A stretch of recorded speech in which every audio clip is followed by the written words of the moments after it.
Saya akan contohkan sebentar ya. Gimana sih proses kita ketika mengkondisikan orang dari sakit sampai sakaratul maut. Kita coba itu ya sebentar supaya prakteknya jelas. Tolong agak minggir yang di tengah. Kiblat mana ini Om? Sana. Kita akan bagi ya. Kalau kita mengkondisikan orang sakit, kita bagi jadi dua. Kondisinya sakitnya yang belum terlalu parah dan yang kedua sakit yang parah. Sakit yang parah itu cukuplah dikatakan parah ketika sudah mulai datang sakaratul maut. Sakaratul maut itu prosesnya bisa panjang, bisa pendek, sesuai dengan apa yang Allah tetapkan. Ada banyak yang menyebabkan orang itu sakaratul mautnya panjang. Bisa jadi karena syirik yang dia bawa, sampai barang-barang itu menahan rasa sakit yang dia rasakan betul sebelum kematiannya. Atau bisa jadi dia memang betul orang yang beriman, Allah memberikan sakit yang berat pada sakaratul maut supaya semakin banyak dosa-dosa yang dia lakukan itu berguguran. Karena sakaratul maut dari rasa sakit yang kita dapatkan menggugurkan dosa. Makanya disebut dengan kafarah yang sesuai dengan pembahasan kitab kita. Anduk ya, tidak apa-apa. Antum tidur akhi. Hadap ke kiblat.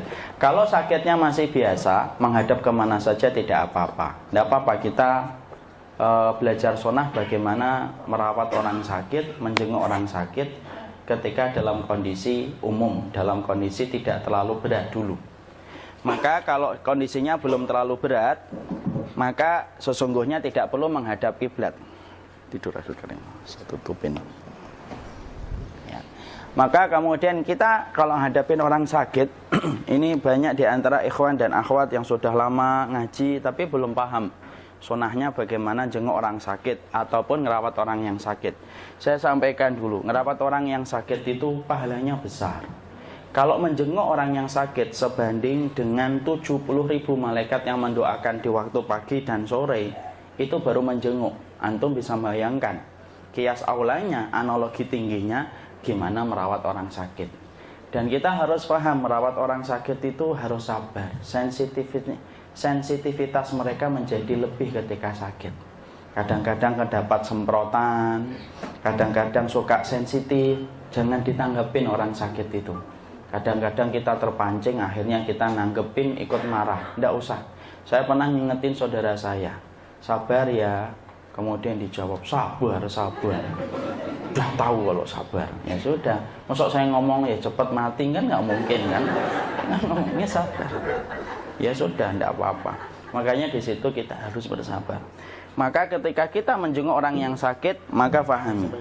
Tidak apa-apa. Maka kalau kita menjenguk orang sakit, maka sesungguhnya sunnahnya adalah yang pertama kali berwudu kalau mampu. Berwudu, kita berwudu karena sesungguhnya Rasulullah dengan Abu Bakar pernah menjenguk Jabir. Pernah menjenguk Jabir ketika Jabir sakit panas tinggi. Maka Rasulullah datang menjenguknya. Sembari Rasulullah SAW berwudu, lalu kemudian Abu Bakar berwudu. Maka kalau sudah berwudu, disunahkan mencipratkan bekas air wudu kita kepada orang yang sakit atau mengusapkan ke bagian orang yang sakit. Jadi wudu nih misalkan, maka kemudian cipratkan, maaf Pak, maka diusapkan, diginikan atau dicipratkan. Tapi usahakan ya sama orang yang sudah paham dan sudah ngaji. Kalau tiba-tiba dia belum ngaji, nanti bisa bangkit itu dari tidurnya. Jadi akan terjadi pertumpahan darah. Jadi tidak usah. Jadi kalau kemudian kita sudah paham nih beliau orang ngaji misalkan, saya wudu ya saya cipratkan, ya Ustaz, cipratkan dia, diusapkan gitu ke sini. Itu sunahnya karena itu merupakan barokah dari air wudu yang kita cipratkan. Lalu kemudian kalau yang datang banyak, tidak usah semuanya nyipratin. Cukup diwakili satu saja, ya kan? Saya pernah dulu sakit itu ada jamaah 15. Kita wudhu semua ya Ustaz, enggak usah satu aja, enggak usah banyak-banyak, satu aja. Maka kalau kita kemudian datang orang sakit disunahkan memegang tubuhnya, ya karena Rasulullah itu memegang tubuh orang yang sakit dan secara psikologi memberikan ketenangan dan efek kedamaian. Coba kalau kita jenguk orang sakit dari jauh, gimana kabarnya? Udah berapa hari? Tidak enak kedengarannya dan tidak enak dilihatnya. Maka deketin kalau memang bisa untuk dipeluk, dipegang gitu. Ini sunnahnya. Lalu kemudian disunahkan untuk membacakan surat-surat Al-Quran. Karena sesungguhnya Al-Quran itu memang dibacakan kepada yang sakit. Tidak usah marah kalau dibacain ayat-ayat Al-Quran. Memang saya mau mati loh, ya kita kan mau mati. Dan memang Quran itu dibacakan untuk menjadi petunjuk dan manfaat bagi orang yang hidup. Sekarang malah kebalikan, meninggal dunia baru dibacain Quran. Yang benar itu dibacakan ketika masih hidup, dibacakan Al-Ikhlas, Al-Falaq, An-Nas. Kemudian kita mendoakannya As'alullahal azim Rabbal arsyil azim ayyashfiyak 7 kali. As'alullahal azim, aku meminta kepada Allah yang agung, menguasai arsy yang agung, supaya menyembuhkan penyakitmu. Diulang-ulang 7 kali, karena memang angka 7 itu memiliki hikmah yang banyak. Kemudian disunahkan bagi kita kalau dia tidak mampu, maka kemudian kita membacakan 3 surat. Kalau dia tangannya lemas, maka kita membacakan 3 surat itu. Jazakallahu khair. Maka kita bacakan Qul huwallahu ahad, Allahus samad, lam yalid walam yulad walam yakul lahu kufuwan ahad. Qul a'udzu birabbil falaq, Qul a'udzu birabbin nas. Masing-masing 3 kali. Kalau kemudian dia lemas, kemudian kita tiupkan. Kemudian kita usapkan ke bagian tubuh yang sakit, kemana yang dia sakit gitu. Sembari kemudian kita di sampingnya, kemudian kita membacakan Quran, karena memberikan ketenangan. Kenapa? Sakit itu salah satu waktu yang banyak setan itu datang, Pak.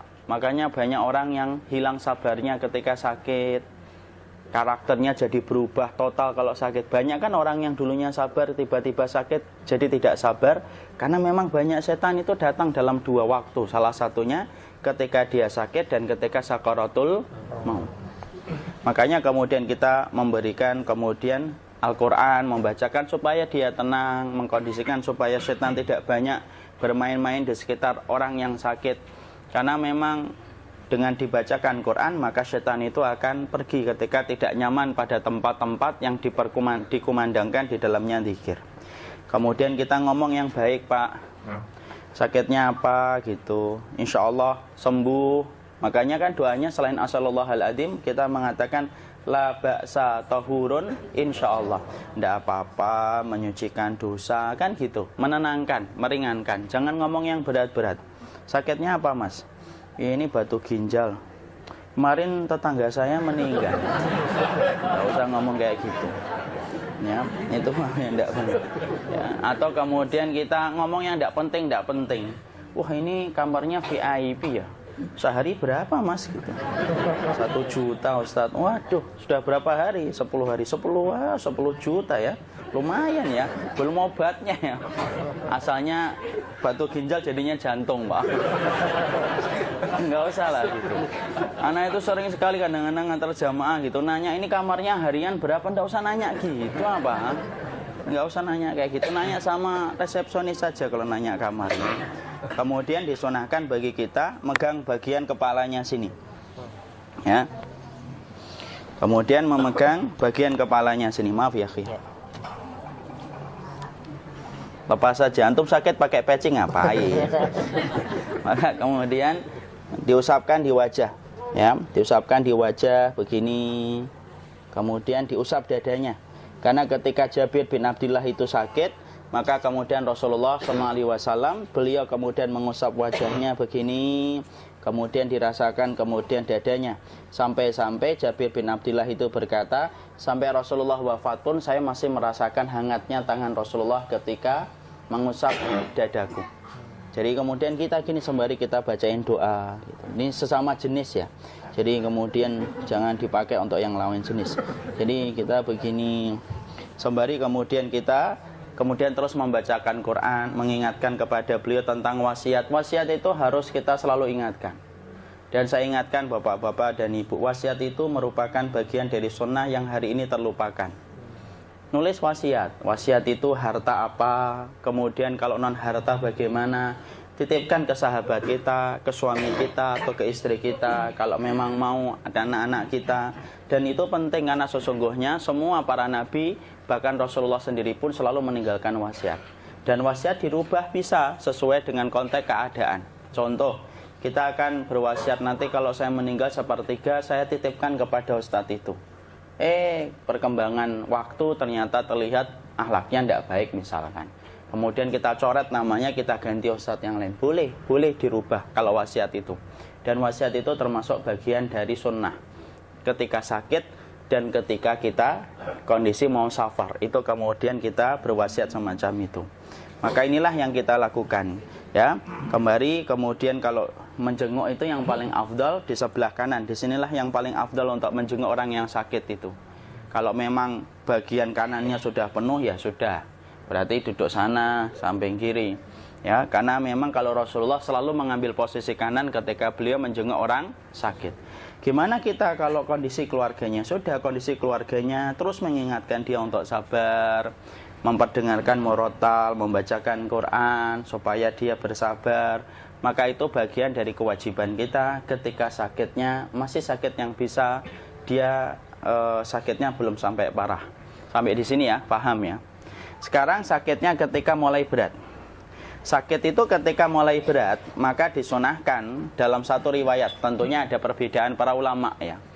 Yaitu adalah disunahkan untuk menghadapkan ke arah Ka'bah. Sebagaimana satu riwayat dari Ma'rur radhiyallahu anhu. Maka ada satu sahabat yang minta diarahkan ke arah kiblat ketika menjelang sakaratul mautnya. Proses sakaratul maut itu dapat ditandai dengan indikasi ketika matanya sudah mulai ngelihat ke atas ataupun sering terpejam walaupun kita memanggil. Contoh, antum namanya siapa, akhi? Willy.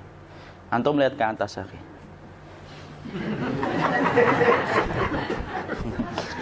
Saya panggil Pak Willy gitu, dia diam aja. Atau kemudian ketika kita panggil malah memejamkan mata.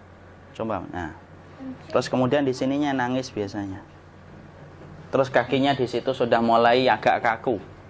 Itu proses sakaratul mautnya sudah mulai datang. Sakaratul maut itu juga kemudian ditandai ketika sekumpulan malaikat duduk sejauh mata dia memandang. Fajalasu inda mudil basar. Jadi kemudian kata Rasulullah dalam riwayat Barok bin Azib, malaikat itu datang kemudian berkumpul sejauh mata orang ini memandang ketika mau meninggal dunia. Malaikat itu kalau dia orang yang beriman, maka malaikatnya berpakaian putih, membawa kain kafan dan membawa minyak wangi dari surga. Fajalasu inda mutil basar. Sejauh mata dia memandang di sonono. Makanya kadang-kadang kan kita kalau tidak paham ngomong, ngelihat apa sih bu? Gitu. Bu ngelihat apa? Gitu. Tidak usah digituin. Dia ngelihat sesuatu yang berat yang belum pernah dia jumpai seumur hidupnya.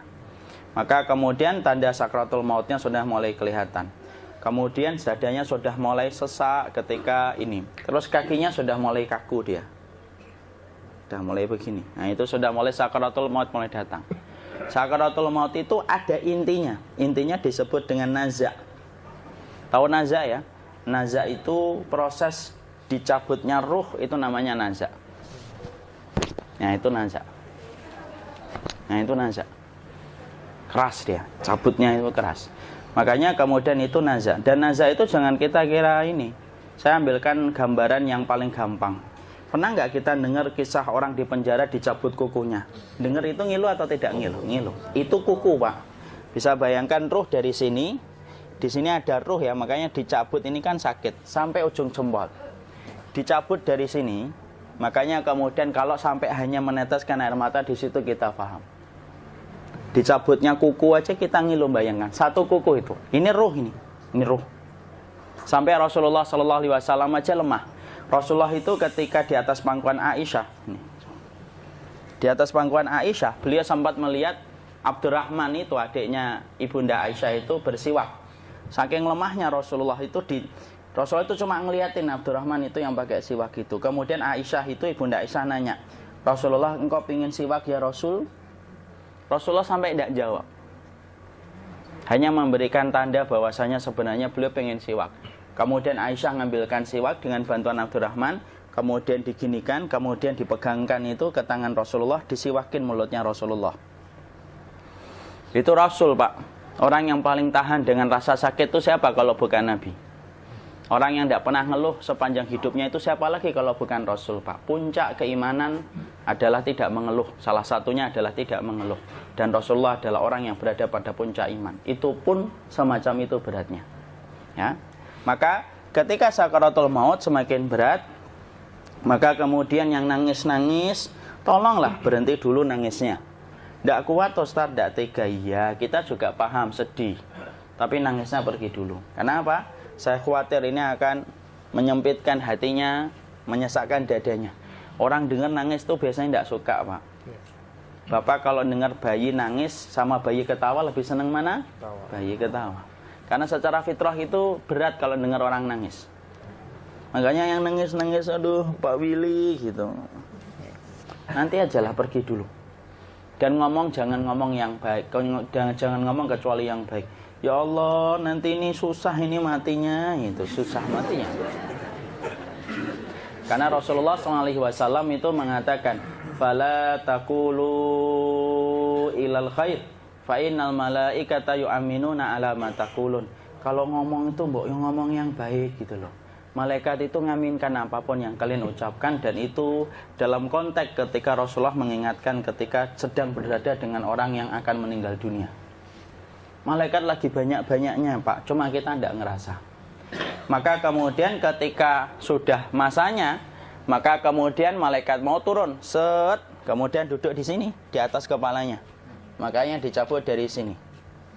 Mungkin ada yang berkata, emang semuanya ngerasain sakaratul maut, Ustaz? Iya. Gimana orang yang tidur? Gimana orang yang tertabrak langsung meninggal dunia? Kita saja yang ngerasa tidak sakaratul maut, tapi sebenarnya sakaratul maut. Gambarannya gampang. Pernah ketindih atau tidak pernah ketindih? Pernah ketindih. Kalau kita ketindih, Mas Willy ngerasain berat atau enggak? Berat. Tapi kemudian orang di sekitar kita ngerasanya kita tidur biasa atau tidak tidur biasa? Tidur biasa. Padahal kita gitu. Itu langsung. Orang di samping kita baru nanya, kamu kenapa? Kita ketindih hebat itu orang di sekitar kita itu enggak ngerasa apa-apa. Ngerasanya tidur biasa, padahal kita ketindih itu. Itu baru ketindih. Jadi jangan kemudian kita mengatakan bahwasanya orang kau tabrakan, ketabrak truk gitu. Tidak ada sakaratul mautnya, Ustaz. Kok tidak ada sakaratul maut itu loh? Adalah sakaratul maut. Cuma matamu, perasaanmu tidak mampu menjangkau peristiwa sakaratul maut orang lain, karena itu perkara gaib sampai nanti kita yang merasakan sendiri. Ya. Maka malaikat maut turun ke sini. Makanya ketika sakaratul maut sudah datang, maka yang baca Quran hentikan. Kenapa? Oh, memang gitu, ya.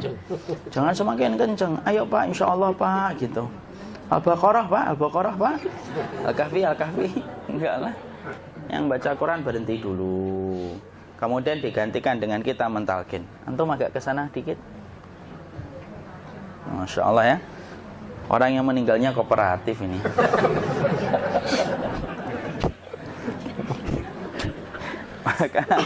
maka agak ke sini aja. Maka disunahkan kita untuk mentalkinnya. Nanti ketika mentalkin jangan terlalu sering, jangan terlalu membebani. Jangan terlalu sering itu la ilaha illallah, la ilaha illallah. Enggak gitulah. Berat nanti dia ngerasakan. Di situ Imam Qurtubi juga menyampaikan, jangan terlalu sering karena itu memberatkan dadanya. Jadi ketika mentalkin, saya sampaikan, boleh diganti atau enggak Ustadz? Enggak lah, talkin itu ibadah. Ibadah itu tauqifiyah. Tauqifiyah itu enggak usah diganti. Karena Rasulullah mengatakan, lakinu ala mautakum la ilaha illallah. Talkin orang yang meninggal di antara kalian dengan la ilaha illallah. Enggak usah diganti Allah Ustadz yang lebih singkat, lebih pendek. Enggak usah. Subhanallah Ustadz, enggak usah. Kenapa? Karena talqin sudah ditetapkan ucapannya oleh Nabi, begitulah kita mencontohnya. Jadi tidak usah diganti. Cara mentalqin, jadi kalau keadaan sudah tenang, tolong kalau sudah sakaratul maut jangan ditinggalkan. Karena sesungguhnya pertempuran setan itu pada detik-detik kematian semacam ini. Dan betul-betul berusaha untuk menjadikan dia murtad. Nanti makanya di situ di buku nanti dibahas kan, pertempuran setan itu sampai detik-detik orang mau mati itu sudah ayo kufur, murtad aja tuh, kamu sakit kan? Nah, itu kayak gitu. Makanya jangan ditinggal. Capek gitu kok nggak meninggal gitu ya. Udah gantian mas. Dan jangan kemudian meninggalkannya. Mangkat dulu gitu. Udahlah, janganlah. Terus ditampingi terus. Kalau bisa ya sudahlah, berikan waktunya kita untuk sementara waktu itu betul-betul berkhidmah kepada orang yang kita cintai terakhir kalinya. Cara kita kemudian mentalkin adalah, yaitu adalah di sebelah kanannya, la ilaha illallah. Biarkan dia mencerna dulu, tidak usah buru-buru kemudian kita langsung nimpali lagi. Dia mencerna dulu sembari kita doakan, peluk, ya Allah dimudahkan gitu. Kalau ada orang yang bisa ngucapin la ilaha illallah, itu siapa yang memberikan itu? Ustadznya memberikan kekuatan Allah, Pak. Karena ngomong aduh aja sudah tidak mampu. Makanya Allah berfirman dalam surat Ibrahim, yusabbitullahu alladhina amanu bil qawli tsabit fil hayatid dunya wa fil akhirah. Allah teguhkan perkataan orang yang beriman dalam kehidupan dunia dan akhirat. Dunia itu ya ketika menjelang kematiannya. Makanya dia bisa ngomong la ilaha illallah. Sebenarnya ngomong aduh aja udah gak mampu. Kalau bisa ngomong, dia pasti ngomong aduhnya dulu. Tapi Allah yang menggerakkan. Ngomong la ilaha illallah. Makanya mangkana akhiru kalamihi la ilaha illallah dakhalal jannah. Barang siapa akhir kalamnya itu adalah la ilaha illallah, pasti masuk surga. Makanya kita lagi la ilaha illallah. Dah. Cerna dulu. Enggak usah minta diburu-buru ya. Enggak usah gini. Ayo la ilaha illallah. Ayo.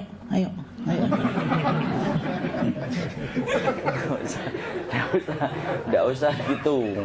Ya, biarkan dia pelan-pelan gitu. Ayo tapak, ya Allah capek saya, Pak. Enggak usah gitu. Ya, ucapkan la ilaha illallah. Kemudian dia mencerna. Lalu kalau dia sudah mengatakan, untuk mengatakan la ilaha illallah. Ya, kalau sudah mengatakan la ilaha illallah, berarti sudah. Enggak usah ditalkin lagi, enggak usah. Belum meninggal juga, Ustaz? Enggak apa-apa, biarin aja. Dia di situ aja. Kecuali dia ngomong lagi dan enggak usah diajak ngomong, alhamdulillah ya Pak, ya Allah gitu. Terus dia jawab, alhamdulillah. Itu berarti ucapan terakhirnya alhamdulillah. Atau ketika habis ditalkin la ilaha illallah, dia ngelihat air. Nah, itu berarti ucapan terakhirnya air. Talkin lagi. Nggak usah marah. Aduh Pak minta air. Mau minta air nanti aja dikubur gitu loh. Jangan gitu. Biarin aja. Jangan kemudian setelah la ilaha illallah, la ilaha illallah, terus ayo tutup, awas ya ngomong lagi ya. Nggak bisa gitu juga. Maka kemudian setelah la ilaha illallah sudah. Nggak usah diajak ngomong gitu.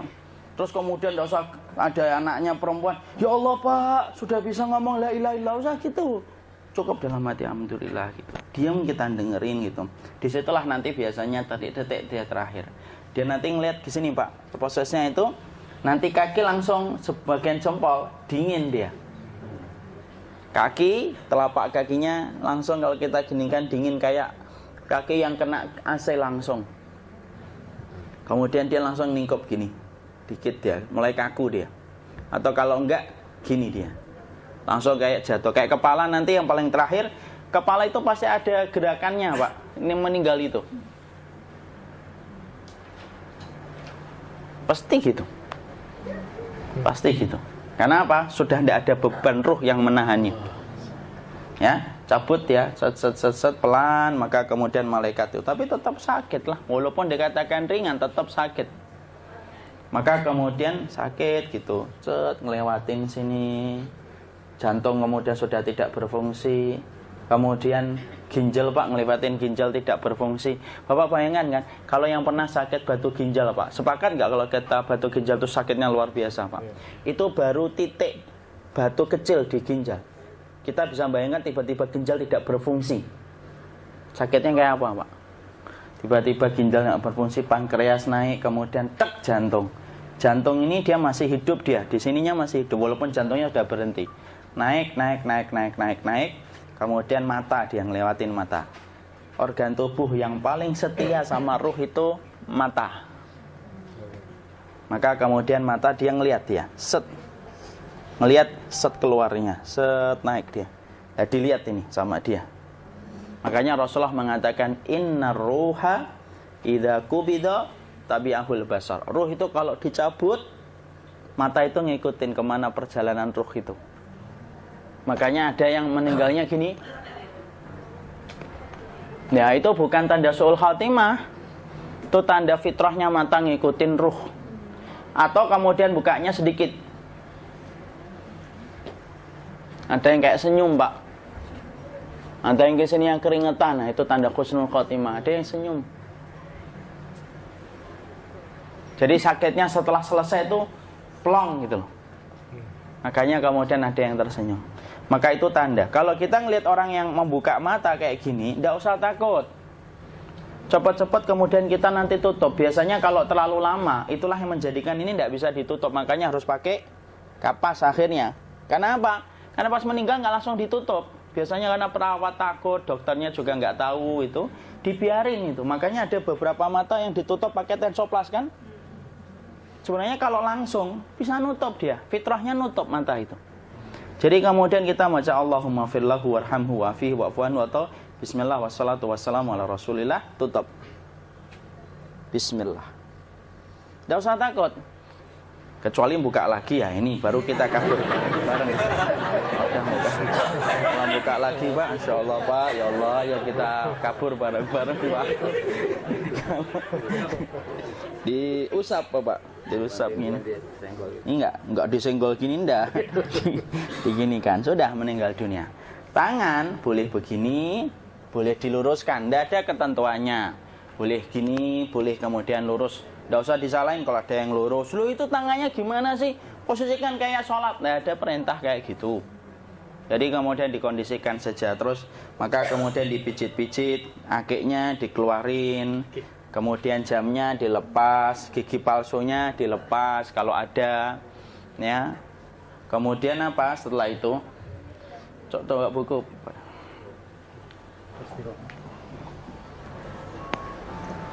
Kemudian kalau bisa awal-awal, kemudian taruh buku atau sesuatu yang agak berat di perutnya ketika baru meninggal dunia. Kenapa kemudian ditaruh kayak gini? Bukan apa-apa, supaya membantu sisa-sisa pencernaan dia untuk keluar.